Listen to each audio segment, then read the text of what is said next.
चलिए, एक बार कंफर्मेशन दे दीजिए कि सब कुछ ठीक ठाक है तो फिर हम आगे बढ़ें। आवाज़ वगैरह की क्वालिटी क्या कैसी है? आज कुछ तो कुछ सुधार तो किया गया है।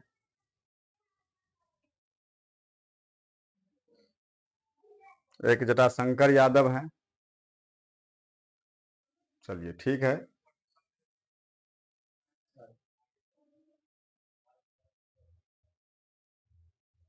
नहीं, आज जो है सो एगो अंतरू फंतरू लाए हैं, एक आदमी से मांग चांग के बोले हैं कि भाई हमको थोड़ा देखने का मौका दीजिए कि आज हम देख लें कि हमरा सिस्टम में फॉल्ट है कि मेकवा में दिक्कत था। दो तीन गो बहुते तार उर खरीद के लाए थे। हाँ, तो थोड़ा एक बार बता दीजिए क्या कैसे है।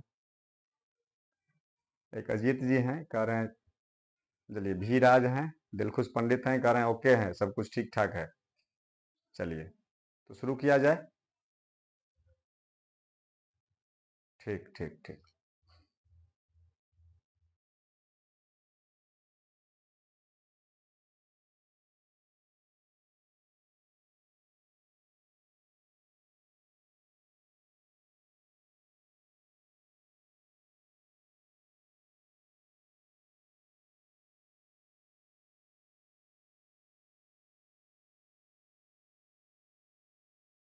सब कुछ ठीक है ना आज? चलिए, तो शुरू करें आज की क्लास को। एक सचिन जी हैं, चलिए थोड़ा कंफर्मेशन कर दीजिए। देख रहे हो, एक सत्यम कुमार के ब्लॉगर करके है, ये आया है लाइव क्लास करने के लिए और यहाँ पर छिछोरापंती कर रहा है। ये उससे पूछ रहा है कि ठीक हो, वो उससे पूछ रहा है ठीक हो। हम क्या यहाँ झैल बजाने के लिए आए कि हमरो से पूछेगा कि ठीक है कि नहीं है? आपसे में सब गुटरगू कर रहा है, बताइए। चलिए, एक पांडव हैं, कह रहे हैं कि आज ठीक है सर। चलिए, एक कौशल कुमार यादव हैं, कह रहे हैं राधे राधे। चलिए, धन्यवाद। एमडी मुमताज हैं।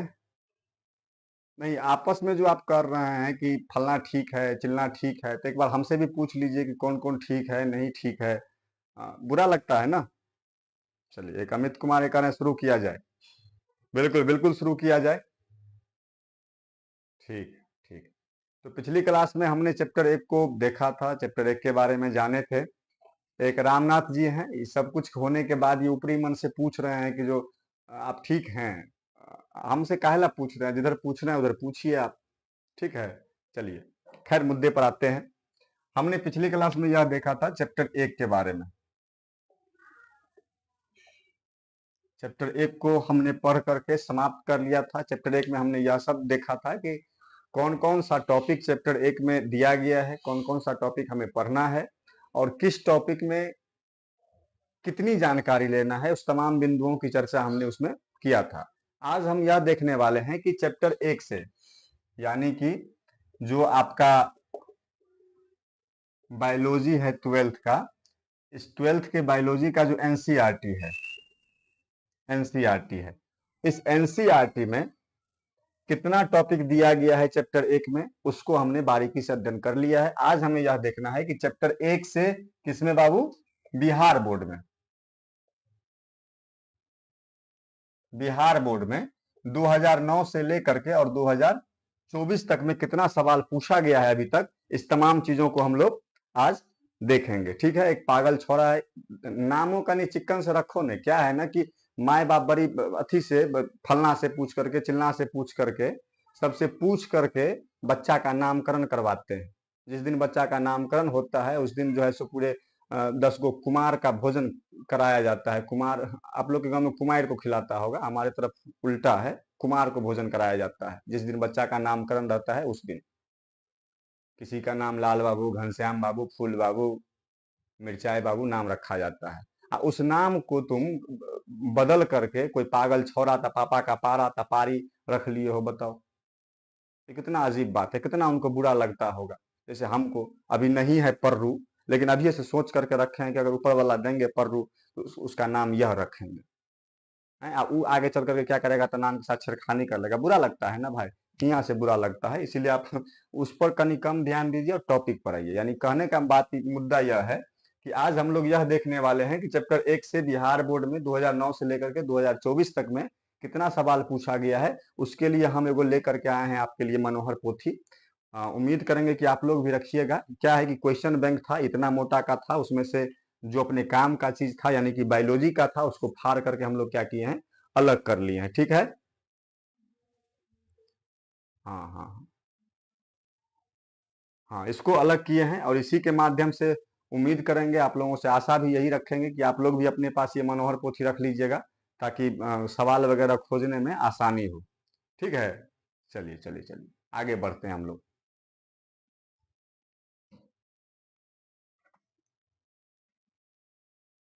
आगे बढ़ते हैं और देखते हैं कि 2009 से लेकर के अभी तक में हमें क्या क्या जानकारी लेना है। चलिए, एक एमडी मुमताज अली हैं। क्या है बालक कि तुम लाइव क्लास छोड़ सकते हो। ठीक है, अगर भाषा से इतना ही समस्या है तो आप लाइव क्लास से छोड़ सकते हैं। बहुत सारे टीचर होंगे लाइव क्लास में, आप यूट्यूब पर हैं या था समुंदर है, जा करके आप देख सकते हैं। ठीक है, अब किसी व्यक्ति विशेष के लिए अब जैसे हम हैं उस चीज़ों को हम नहीं बदल पाएंगे, सॉरी बाबू। ठीक है, चलिए मुद्दे पर आते हैं। मुद्दा यह है कि सबसे पहले हम 2009 को शुरू करते हैं। ठीक है, ऊपर में हम लिख देते हैं, यहाँ पर हम लोग किसको शुरू कर रहे हैं, 2009 को देखेंगे। यानी कि अभी जो हम लोग देखने वाले हैं वह यह देखने वाले हैं कि 2009 में जो बिहार बोर्ड का एग्जाम हुआ था उसमें बायोलॉजी के चैप्टर 1 से कितना सवाल पूछा गया था। ठीक है, उसी को देखने वाले हैं। इसको हम बार बार यहाँ पर इसलिए लिख रहे हैं ताकि आप भूले नहीं और आपको याद रहे कि हम आप यहाँ पर किस लिए आए हैं और किस चीज को पढ़ने के लिए आए हैं। ठीक है, चलिए तो आगे बढ़ते हैं। तो हम लोग क्या देखने वाले हैं कि 2009 में जो बिहार बोर्ड का एग्जाम हुआ था 12th का, उसमें बायोलॉजी के चैप्टर 1 से कितने सवाल पूछे गए थे। सबसे पहले आप लोग को जो हम बताए थे कि एक मनोहर पोथी अपने पास रखिएगा। मनोहर पोथी कहने का मतलब यह होता है कि आप अपने पास एक कॉपी रखिएगा ताकि जो हम यहाँ पर बोलें उसको आप क्या करें तो लिख सके कम से कम। कॉपी में जब तक आप नहीं लिखिएगा, पेपर वर्क नहीं करिएगा तो लाइव क्लास का फायदा आपको उस स्तर तक नहीं होगा जिस स्तर तक होना चाहिए। क्योंकि लाइव क्लास आपको तभी फायदेमंद रहेगा जब आपके पास एगो छोट छीन 5 रुपया वाला 10 रुपया वाला एगो कॉपी आपके पास रहना चाहिए। चलिए तो शुरू करते हैं। सबसे पहले यहाँ देख लेते हैं कि इसमें पूछा है कि इनमें से कौन एक नर युग्मक के संयोजन कर भ्रूणकोष बनाता है। ये इस चैप्टर का है ही नहीं, इसको भी छोड़िए, इसको भी छोड़िए। वैसे आप लोग भी अपने पास क्वेश्चन बैंक रखिएगा तो आसानी होगी क्वेश्चन को खोजने में। ठीक है, और आप भी हमारा क्या कर पाएंगे कि मदद कर पाएंगे। ठीक है, चलिए चलिए चलिए यहाँ पर 2009 में हम यह देख रहे हैं कि ऑब्जेक्टिव जो है एक भी इस चैप्टर से पूछा गया नहीं था। ठीक है, एक पूछा गया कि वृषण और अंडाशय का कार्य, क्वेश्चन नंबर 3, यानी कि इसको थोड़ा हम यहाँ पर डील कर दें, लेकिन वह इस चैप्टर का नहीं है, वह है आपको चैप्टर नंबर कितना का, तो 3 का। लेकिन कुछ बच्चों को लगता है, हम ये कह रहे थे कि 2009 में इस चैप्टर से जो है सो ऑब्जेक्टिव की अगर बात कर ले तो ऑब्जेक्टिव नहीं था एक भी। वहीं अगर मान लीजिए इसी चैप्टर से हम अगर 2 मार्क वाले क्वेश्चन की बात कर लें तो यह भी लगभग नहीं है। एक क्वेश्चन पूछा गया था, क्वेश्चन संख्या आपको 3 में पूछा गया था कि वृषण और अंडाशय प्रत्येक के 2 मुख्य कार्य बता दें। अगर आपके पास क्वेश्चन बैंक है तो अगर आप क्वेश्चन बैंक उल्टा लेते हैं तो हो सकता है कि आपको फायदेमंद रहे यह चीजें। तो लेकिन यह जो क्वेश्चन है कि वृषण और अंडाशय का जो, हाँ क्या कह रहे थे कि यह जो क्वेश्चन दिया गया है वृषण और अंडाशय का जो कार्य पूछा गया आपसे, यह चैप्टर नंबर 3 का क्वेश्चन है। लेकिन कुछ शिक्षक या कुछ बच्चे ये समझ जाते हैं कि ये किस चैप्टर का क्वेश्चन है, चैप्टर 1 का। तो अगर चैप्टर 1 का ही मान लिया जाए तो अगर मान लीजिए वृषण का कार्य पूछा गया, क्वेश्चन क्या था बुआ, क्वेश्चन था, क्वेश्चन संख्या है आपका तीसरा, क्वेश्चन 2 मार्क वाला में था, अति लघु उत्तरीय वाला में क्वेश्चन था कि वृषण और अंडाशय का कार्य बतावें। दिख रहा है ना, कार्य बतावें। तो वृषण जिसको हम लोग अंग्रेजी में क्या कहते हैं, टेस्टिस, और अंडाशय को अंग्रेजी में क्या कहते हैं, ओवरी। इस दोनों का क्या काम है? अगर मान लीजिए कि ब्रीसन का काम पूछ दे, ब्रीसन का हम किसमें पाया जाएगा, मेल में यानी कि नर में, जबकि अंडाशय यानी कि ओवरी की बात कर ले तो यह किसमें पाया जाएगा, स्त्री में यानी कि फीमेल में। याद रखना है यहाँ पर कि टेस्टिस का जो काम होता है, ब्रीसन का जो काम होता है मेल में यानी कि नर में, उसका प्रमुख दो कार्य यह है कि पहला काम तो यह है टेस्टिस का कि यह आपको शुक्राणु के निर्माण में मदद करता है, यानी कि पहला काम इसका यह हो गया कि यह स्पर्म का फॉर्मेशन करेगा, यानी शुक्राणु का निर्माण करेगा। और दूसरा काम यह टेस्टिस ब्रीसन मेल में क्या करता है कि यह टेस्टोस्टेरोन का निर्माण करता है। टेस्टोस्टेरोन एक हार्मोन है जिसकी वजह से पुरुष में पुरुष वाला जो गुण आप देख पा रहे हैं, जैसे कि आवाज में परिवर्तन हो गया, या दाढ़ी मूंछ का आना हो गया, या किसी अन्य प्रकार का अगर मान लीजिए लक्षण आप देख रहे हैं किसी भी पुरुष में, वो तमाम लक्षण टेस्टोस्टेरोन के कारण आता है। और इस हार्मोन का निर्माण कौन कर रहा है पुरुष के शरीर में, तो ब्रीसन, जिसको अंग्रेजी में हम लोग क्या कर रहे हैं, टेस्टिस कर रहे हैं। क्लियर है? चलिए दूसरा क्वेश्चन है, सॉरी इसी में एक सेकंड पार्ट यह था कि अंडाशय का कार्य आपसे पूछा जा रहा था, यानी कि ओवरी का काम आपसे पूछा जा रहा था, जो कहां पाया जाता है, स्त्री में। इसका भी दो काम सेम काम होगा, यानी कि जो काम टेस्टिस का एक पुरुष में है, ब्रीसन का नर में है जो कार्य, वही काम अंडाशय का किस में होता है, स्त्री में होता है। वही सेम चीज इधर से कॉपी करेंगे और इधर जाकर के हम लोग क्या कर देंगे, पेस्ट कर देंगे। देख लीजिए, पहला काम कर देंगे, टेस्टिस जो नर में था, मेल में था, वह क्या कर रहा था, स्पर्म का फॉर्मेशन कर रहा था, शुक्राणु का निर्माण कर रहा था। लेकिन अंडाशय यानी कि ओवरी क्या करेगा, फीमेल में किसका निर्माण करेगा, अंडाणु का निर्माण करेगा। क्लियर है? और दूसरा काम क्या करता है कि ओएस्ट्रोजन, या किसी किसी किताब में क्या करता है, इसी को एस्ट्रोजन लिख देता है। या एस्ट्रोजन या ओएस्ट्रोजन भी क्या है, एक प्रकार का हार्मोन है, जो स्त्री में स्त्रियों वाले जो गुण होते हैं उसके लिए क्या होता है, जिम्मेदार होता है, रिस्पॉन्सिबल होता है। उम्मीद करते हैं कि यहां तक समझने में, इस क्वेश्चन को समझने में किसी प्रकार की समस्या नहीं हुई होगी। अगर फिर भी समस्या है तो बता सकते हैं,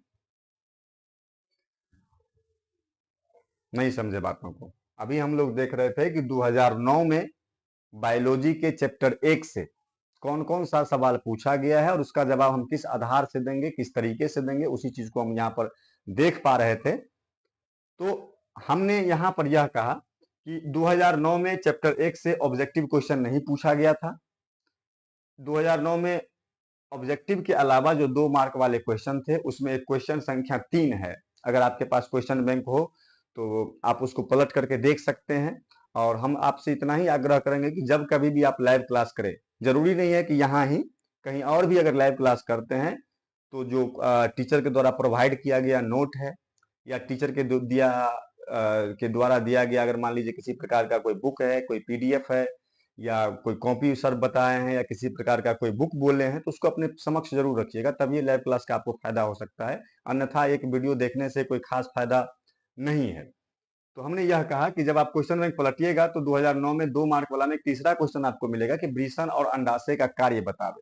वैसे क्या है कि जनरली यह जो क्वेश्चन है चैप्टर नंबर 3 का है, लेकिन कुछ बच्चों को कंफ्यूजन इसलिए हो जाता है क्योंकि युग्मक की चर्चा, यानी कि गैमीट की चर्चा चैप्टर 1 में भी है। हम लोग पढ़े थे कि युग्मक के बारे में शायद आप लोग को हम जानकारी दिए थे, शायद क्या कंफर्म है कि आपको हम युग्मक के बारे में, यानी कि गैमीट के बारे में जानकारी हम दिए थे। इसमें यह बताए थे कि युग्मक क्या है कि एक ऐसा सेल होता है, एक ऐसी कोशिका होती है जो हमारे आपके शरीर में, या कह सकते हैं किसी भी जीव के शरीर में पाए जाने वाला यह एक विशेष सेल होता है, एक स्पेशल सेल होता है, जिसके पास यह क्षमता है कि यह जनन या प्रजनन में भागीदारी ले सकता है। या दूसरी भाषाओं में कहें तो यह एक स्पेशल सेल है जिसके पास यह क्षमता है कि एक जीव का निर्माण कर सकता है। और युग्मक के बारे में हम आपको बताए थे, ये 2 प्रकार के होते हैं, मेल गैमीट और एक होता है फीमेल गैमेट, यानी कि नर युग्मक और मादा युग्मक। नर युग्मक हो गया शुक्राणु और मादा युग्मक हो गया अंडाणु, जिसके बारे में हम बताए थे कि कहां पर निर्माण होता है। तो बताए थे कि अगर पुरुष है तो पुरुष के शरीर में ब्रीसन यानी कि टेस्टिस जिम्मेदार होता है नर युग्मक को बनाने के लिए। वहीं अगर मान लीजिए स्त्री है, फीमेल है, तो उसके शरीर में अंडाशय यानी कि ओवरी जिम्मेदार होता है। तो इस यही कारण है कि अक्सर बच्चों को यह लगता है कि यह जो 2009 के 2 नंबरी का तीसरा क्वेश्चन था, वह चैप्टर 1 से संबंधित है, लेकिन यह चैप्टर 1 से संबंधित नहीं है, इसके बारे में डिटेल में दिया गया चैप्टर नंबर 3 में। लेकिन फिर भी अगर मान लीजिए कि अगर लगे ऐसा तो कोई दिक्कत वाली बातें हैं नहीं, इसको हम यहीं पर क्या कर देंगे, शट आउट कर देंगे। क्वेश्चन यह है कि वृषण और अंडाशय का कार्य बतावे, दो कार्य पूछा गया है। हमने बताया यहाँ पर कि वृषण का बताया कि वृषण जिसको हम लोग टेस्टिस भी कह सकते हैं, जो कहाँ पाए जाते हैं, मेल में यानी कि नर में पाया जाता है। इसका पहला काम है कि यह स्पर्म का निर्माण करेगा, दूसरी भाषाओं में हम कहें तो यह शुक्राणु का निर्माण करेगा।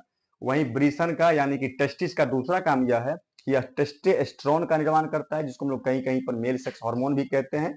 इस हार्मोन का कार्य यह है, यह पुरुषों के शरीर में जो भी पुरुष वाला गुण है, उस गुण के लिए यह क्या होता है, जिम्मेदार होता है। इसके अलावा हम कह सकते हैं कि यह जो हार्मोन है पुरुषों में, जैसे कि आवाज का परिवर्तन हो गया, दाढ़ी मूंछ का आना हो गया, या फिर कह सकते हैं कि तमाम तरह के जो भी लक्षण आप देखने को मिल रहा है आपको पुरुषों में, उस तमाम लक्षणों के लिए कौन जिम्मेदार है, टेस्टोस्टेरोन जिम्मेदार है।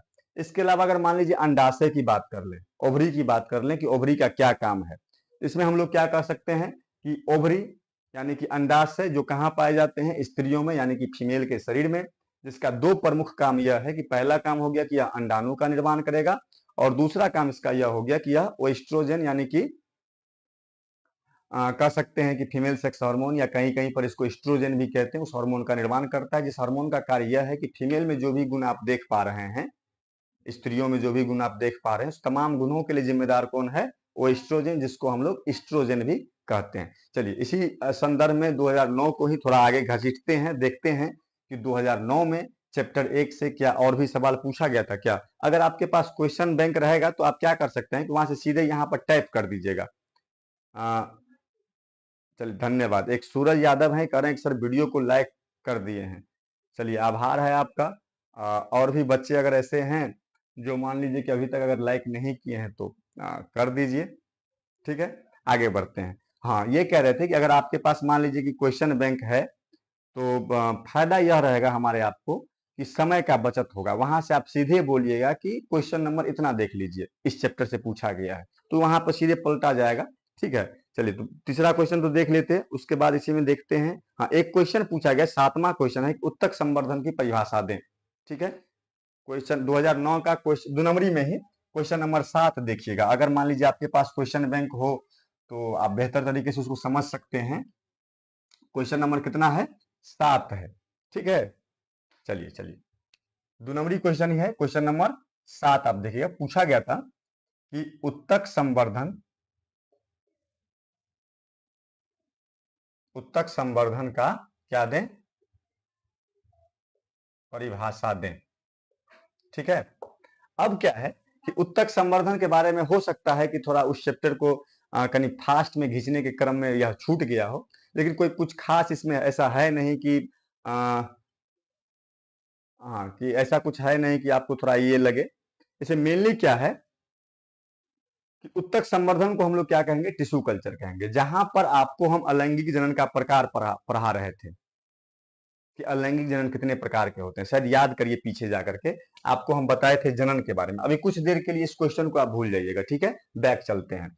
बैक में हम लोग यह देखे थे जनन के बारे में कि जनन कितने प्रकार के होते हैं, 2 प्रकार के, जिसमें हम लोग देखे थे कि लैंगिक जनन और एक था हमारा अलैंगिक जनन। अलैंगिक जनन, अलैंगिक जनन के प्रकार में हमने देखा था कि इसका 6 प्रकार होता है, जैसे कि लास्ट में जो 6ठा प्रकार था उसमें आपको हम लिखाए होंगे कायिक जनन। शायद याद करिए इसमें हम क्या बताए थे कायिक जनन में आपको। कायिक जनन में आपको हम यह बताए थे कि जब पौधा के ही किसी भाग से नए पौधे का विकास हो रहा हो, जैसे सपोज करिए कि कोई पौधा है, कोई पेड़ है, इसका या जड़ वगैरह हो गया, तो इस पौधा के या तो पत्ती के माध्यम से नए पौधे का विकास हो रहा, पत्ता के माध्यम से नए पौधे का विकास हो रहा हो, या तना के माध्यम से नए पौधे का विकास हो रहा हो, या जड़ के माध्यम से नए पौधे का विकास हो रहा हो। तो ये तमाम तरह का जो इस प्रकार का जो जनन या प्रजनन होगा उसे हम लोग क्या कहेंगे, उसे हम लोग क्या कहेंगे, कायिक जनन या कायिक प्रजनन कहेंगे। क्लियर है? यहाँ पे में कोई डाउट है तो बता सकते हैं। तो कायिक जनन में क्या होता है कि आमतौर पर कि ये 2 प्रकार के होते हैं। एक होता है प्राकृतिक विधियां और एक होता है कह सकते हैं कृत्रिम विधियां या मानव निर्मित विधियां, या जो कायिक जनन है इसको आगे चल करके क्या किया गया है, इसको दो भागों में बांटा गया है। एक होता है आर्टिफिशियल मेथड और एक होता है नेचुरल मेथड। हो सकता है कि आपको नहीं दिखे, क्या था कि आज जल्दीबाजी में जो है, हाँ एक बच्चा है कह रहे हैं कि यूपी बोर्ड में आएगा। बिल्कुल बिल्कुल बिल्कुल। चलिए, एक रवि राजपूत रविशंकर जी हैं, चलिए ठीक है। हाँ, यूपी बोर्ड और बिहार बोर्ड में लगभग लगभग समानता है। देखिए क्या है कि जब आप इंटरमीडिएट में जाते हैं तो इंटरमीडिएट का ऑल ओवर द इंडिया का जो सिलेबस होता है वो एनसीईआरटी बनाता है। इस किताब को शायद आप पढ़े होंगे तो शायद आपको लगा होगा, एनसीईआरटी इसको बनाता है। ये पीछे पलटिएगा आप, तो इंटरमीडिएट का सिलेबस लगभग लगभग जगह समान होता है। इसमें कुछ कुछ छेड़खानियां की जाती है, जैसे कि मान लीजिए एग्जाम पैटर्न में जाकर के एससीईआरटी रहती है तो वो अलग होता है, 10th लेवल तक में आगे पीछे हो सकता है, लेकिन जिसका एनसीईआरटी प्रोवाइड कर रहा है उसकी सिलेबस लगभग जगह समान होगी। वही किताब, जो किताब आप पढ़िएगा वही किताब वो पढ़ेंगे। हाँ, एग्जाम पैटर्न अलग हो सकता है, क्वेश्चन पूछने का तरीका अलग हो सकता है, लेकिन बुक वही रहेगा। ठीक है, चलिए आगे बढ़ते हैं। तो हम ये कह रहे थे कि जनन में हमने पीछे देखा था कि जनन कितने प्रकार के होते हैं, दो प्रकार के, एक था लैंगिक जनन और दूसरा था अलैंगिक जनन। अलैंगिक जनन में हमने यह देखा था कि अलैंगिक जनन कितने प्रकार के होते थे, 6 प्रकार के, जिसमें इसका छठा प्रकार देखे थे कायिक जनन या कायिक प्रजनन। इसमें हम आपको यह बताए थे कायिक जनन में कि जब पौधा के ही किसी भाग से नए पौधे का विकास हो रहा हो, पौधा के भाग कहने का मतलब है इसके अगर पत्ता के माध्यम से नए पौधे बन रहे हैं, इसके जड़ के माध्यम से नए पौधे बन रहे हैं, या मान लीजिए इसके तना के माध्यम से नए पौधे बन रहे हैं, इसके बीज के माध्यम से नए पौधे बन रहे हैं, इस तमाम तरह की अगर किसी भी मेथड से, किसी भी विधि से अगर नए पौधे का विकास हो रहा है तो उसे हम लोग किस श्रेणी में रखेंगे, कायिक जनन की श्रेणी में रखेंगे। जब इसी में आप डिप्थ में पढ़िएगा, यानी कि गहराई में जब पढ़िएगा, तो कायिक जनन के बारे में आपको बताया जाएगा कि यह दो प्रकार के होते हैं। एक होता है आर्टिफिशियल मेथड, यानी कि कृत्रिम विधियां जिसको कह सकते हैं, और दूसरा होता है इसका कि नेचुरल मेथड, यानी कि कह सकते हैं प्राकृतिक विधियां। ये जो कृत्रिम विधियां हैं इसमें क्या होता है कि मनुष्य छेड़खानी करता है। जैसे कि मान लीजिए कोई पेड़ था, इसको यहाँ से काट दिया, यहाँ से काट दिया, नए पौधे का इसमें ग्राफ्टिंग कर रहा है, गुट्टी लगा रहा है, पौबंद लगा रहा है। किसी भी तरीके से अगर मनुष्य छेड़खानी करके पौधा के किसी भाग से नए पौधे का विकास कर रहा है तो उसको हम लोग किसमें रखेंगे, आर्टिफिशियल मेथड में रखेंगे। वहीं अगर मान लीजिए कि कायिक जनन का अगर नेचुरल मेथड की बात करें तो प्राकृतिक रूप से अगर किसी पौधा के जड़ के द्वारा नए पौधे का विकास हो रहा है, पौधा के पत्तियों के द्वारा नए पौधे का विकास हो रहा है, तो इसको हम लोग किसमें रखेंगे, हाँ उसको हम लोग किसमें रखेंगे, तो नेचुरल मेथड में रखेंगे। यहां जो सवाल आपसे पूछा गया है कि उत्तक संवर्धन का परिभाषा दें, वह पूछा गया है कायिक जनन के आर्टिफिशियल मेथड से। इसी में एक टाइप आता है जिसको हम लोग कहते हैं उत्तक संवर्धन। ठीक है, हाँ 1 मिनट का समय लेंगे, 1 मिनट का, 1 मिनट।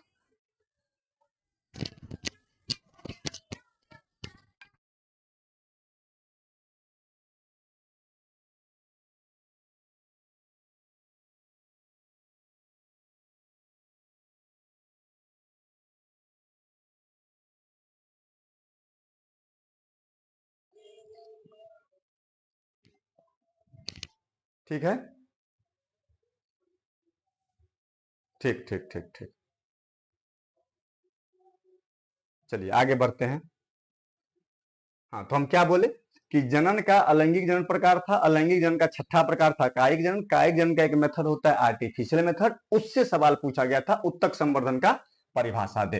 क्वेश्चन के बारे में देखिए, सीधे इसका हम आंसर कह दें तो हमें यह उचित नहीं लगता है। आप समझिए, आप जानिए कि यह क्वेश्चन कहाँ से पूछा गया है, किस आधार से पूछा गया है और कैसे पूछा गया है। जैसे आजकल बहुत सारे चीज हम देखते हैं, जैसे मान लीजिए पूछ दिया, जैसे कि जनरल कंपटीशन सबके बहुत सारे टीचर यूट्यूब पर मिल जाएंगे आपको।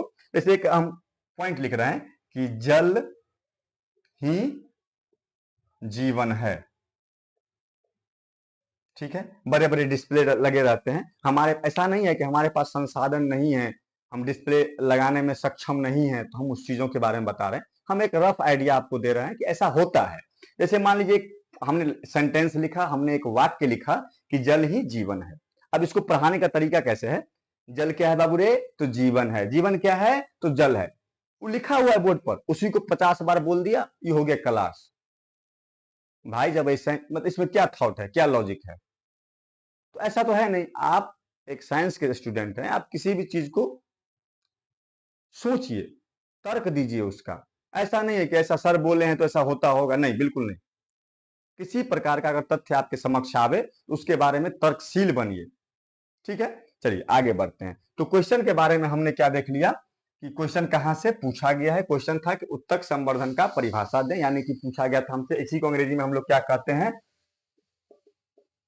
टिश्यू कल्चर कहते हैं। देखिए इससे फायदा यह होगा कि अगर मान लीजिए कि कोई टॉपिक छूट गया है किताब में, कोई टॉपिक, वैसे तो हम प्रयास करेंगे इस चैप्टर को थोड़ा फास्टली हम इसलिए लिए कि थोड़ा मेरे माइक के साथ समस्याएं थी, कुछ सेटअप वगैरह में भी समस्याएं थी, और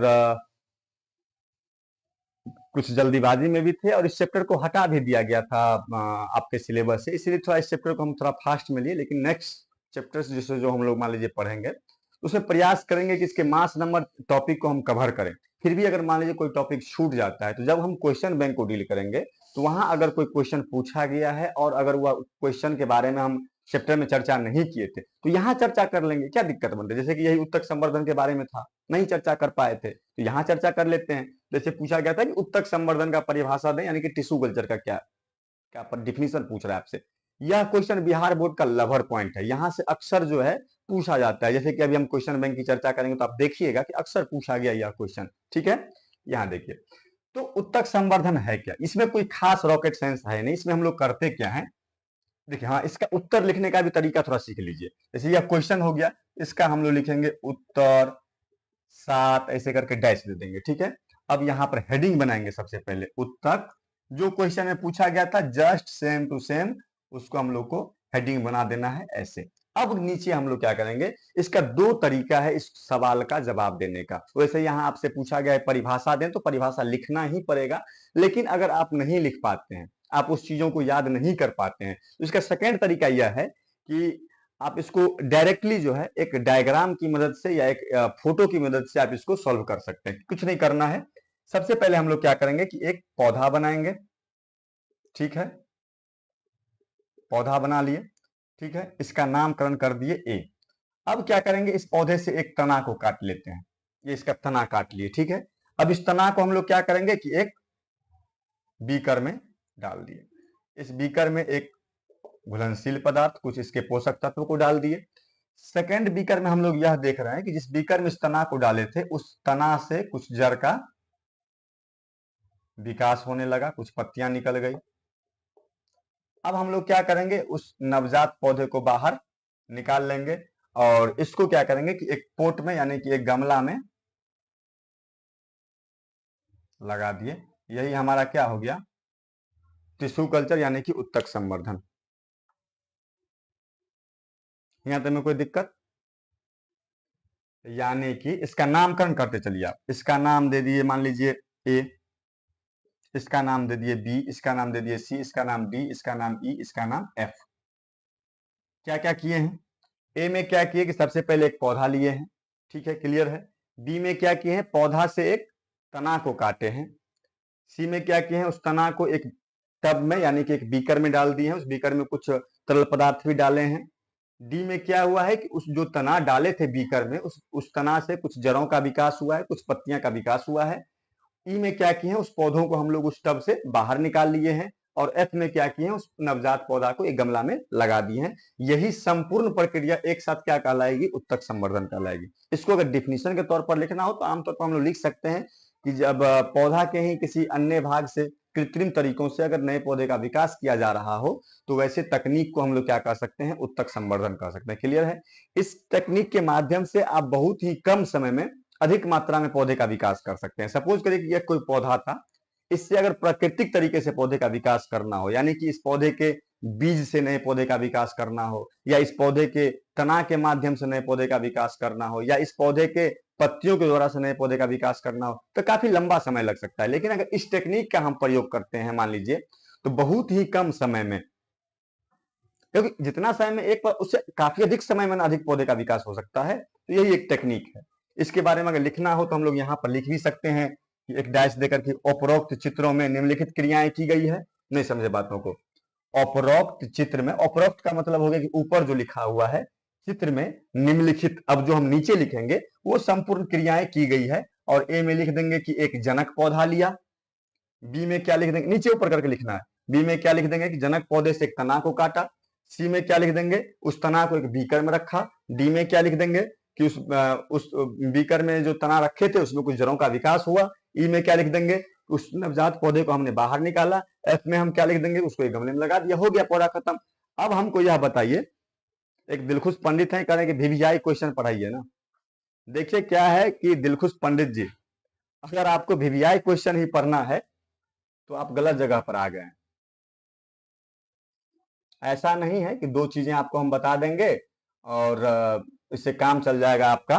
नहीं नहीं नहीं, बिल्कुल नहीं। आपको कंसेप्ट लेकर के पढ़ना है। आपके पास अभी काफी अधिक समय है, सारी चीजों को आप डिटेल में देखिए। हाँ, वह होती है। उसके लिए अगर आपको वीवीआई क्वेश्चन चाहिए तो शायद आपको जानकारी के लिए बता दें, फेसबुक पेज है एक बायोगुरु बहेड़ी करके या एटीएम क्लासेस बहेड़ी करके, आप वहां जाएं और आप देख पाएंगे वहां पर बखूबी बेहतर तरीके से कि प्रत्येक साल जो है एग्जाम के ठीक रात में हम एक पन्ना का नोट देंगे आपको। गारंटी है मेरा आपसे कि उसी पेज से क्वेश्चन रहेगा। अभी हमारे पास समय है, बच्चे को कंसेप्ट दे रहे हैं, आप कंसेप्ट लीजिए। आप महाराज एग्जाम का क्या टेंशन ले रहे हैं आप? एग्जाम के लिए एक पेज काफी है, आप जाकर के देखिए। ये कोनो पहली बार हम नहीं दिए, पिछले साल जो तुक्का लग गया होगा, प्रत्येक साल का हम 2017 से पढ़ा रहे हैं। आप प्रत्येक साल के एग्जाम के ठीक एक दिन पहले का जाइएगा, पोस्ट देखिएगा, और वहां उस एग्जाम के ठीक एक दिन बाद का भी पोस्ट होगा कि भाई हमने जो यह पेज दिया था उससे ये तमाम क्वेश्चन रहे। आप जाकर के वहां चेक कर सकते हैं, देख सकते हैं। तो वो VVI question, important question, guess question, वो एक अलग चीजें होती है। अभी हमारे आपको क्या करना है, कंसेप्ट देखना है। 1 मिनट थोड़ा बने रहेंगे।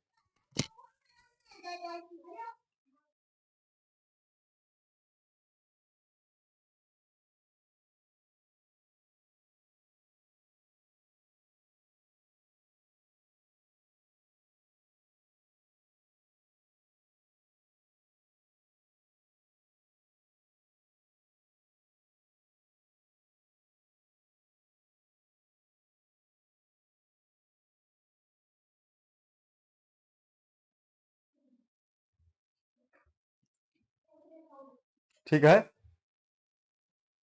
तो वीवीआई क्वेश्चन के लिए नहीं अच्छी लगाना है, दिमाग नहीं लगाना है, जो क्या रहेगा कैसे रहेगा।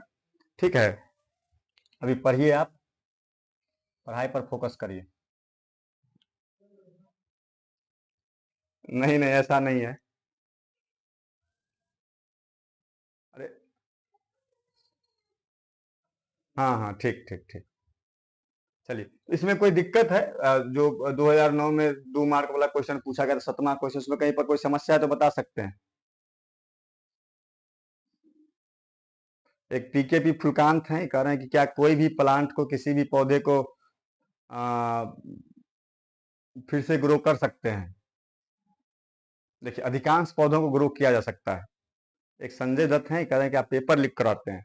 बिल्कुल नहीं, एक्सपीरियंस कर सकते हैं, अनुभव कर सकते हैं, और कुछ खास नहीं है उसमें। आपको भी जब बताएंगे तो आप देख लीजिएगा, वो आप भी बना दीजिएगा। गेस टेस्ट में कोनो बड़का रॉकेट साइंस ऐसा नहीं रहता है, वो कोनो हवा बनाने वाली चीजें नहीं है। आप जा करके चेक कर लीजिएगा पहले। ठीक है, आगे बढ़ते हैं।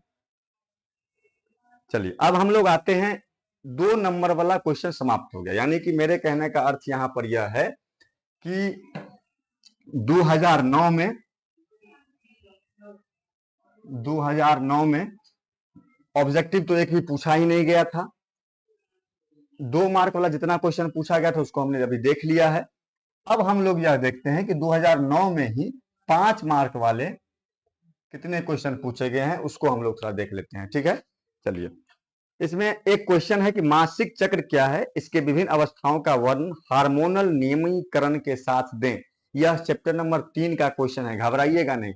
चैप्टर 1 में मासिक चक्र के बारे में है, लेकिन कुछ चीजें हैं उसके बारे में बताया गया है, डिप्थ में नहीं है, डिटेल में नहीं है। उसके लिए चैप्टर 3 हम लोग पढ़ेंगे। ठीक है, दूसरा पूछा है उसी में अथवा में वो है नहीं, टीकाकरण पदवीकरण। चलिए, खत्म है। यानी कहने का मतलब यह है कि इसमें आपको एक राजा एडिट्स हैं, कह रहे हैं कि जो यूट्यूब से कितना पैसा आता है। देखिए राजा भाई, क्या है कि जीवन में 2 चीजें याद रखिएगा, कि किसी भी स्त्री से आप उसका उम्र ना पूछें कि आपका उम्र कितना हुआ है, और किसी भी पुरुष से उसकी कमाई ना पूछें कि आप कितना कमाते हैं, कहाँ से कमाते हैं, कैसे कमाते हैं। क्लियर है? तो कहने का मेरा अर्थ यह है कि 2009 में चैप्टर 1 से जितना भी क्वेश्चन पूछा गया था उसको हमने बारीकी से देखा है, अध्ययन किया है। अब हम लोग थोड़ा आगे बढ़ते हैं। हम लोग यह देखते हैं कि 2010 में चैप्टर 1 से कितना क्वेश्चन पूछा गया था। ठीक है, 2010 को देखते हैं। बायोलॉजी 12th चैप्टर 1, यानी कि अब हम लोग यह देखते हैं कि 2010 में बायोलॉजी 12th के चैप्टर 1 से कितना सवाल पूछा गया था। अगर आपके पास क्वेश्चन बैंक है तो उसको उल्टा लीजिए। ठीक है, चलिए, हमारे पास तो है, हम फाड़ करके लाए हैं इसको अलग से। तो देखिए, दूसरा ऑब्जेक्ट कोई सबसे पहले पूछा गया है, दूसरा ऑब्जेक्टिव, यानी कि सबसे पहले हम लोग क्या देखेंगे, ऑब्जेक्टिव। सबसे पहले हम लोग यह देखेंगे ऑब्जेक्टिव, यानी कि 2010 में बायोलॉजी 12th से चैप्टर 1 से कितना ऑब्जेक्टिव पूछा गया है। ठीक है, चलिए,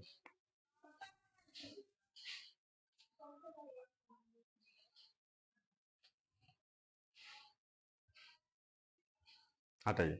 मेरे हिसाब से एक भी ऑब्जेक्टिव नहीं पूछा गया था 2010 में भी।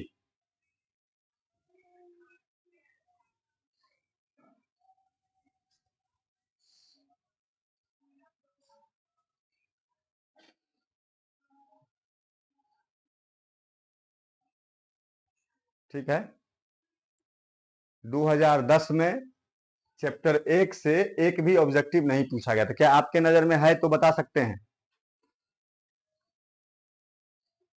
हाँ हाँ, चैप्टर 1 वही है, जीवों में जनन है।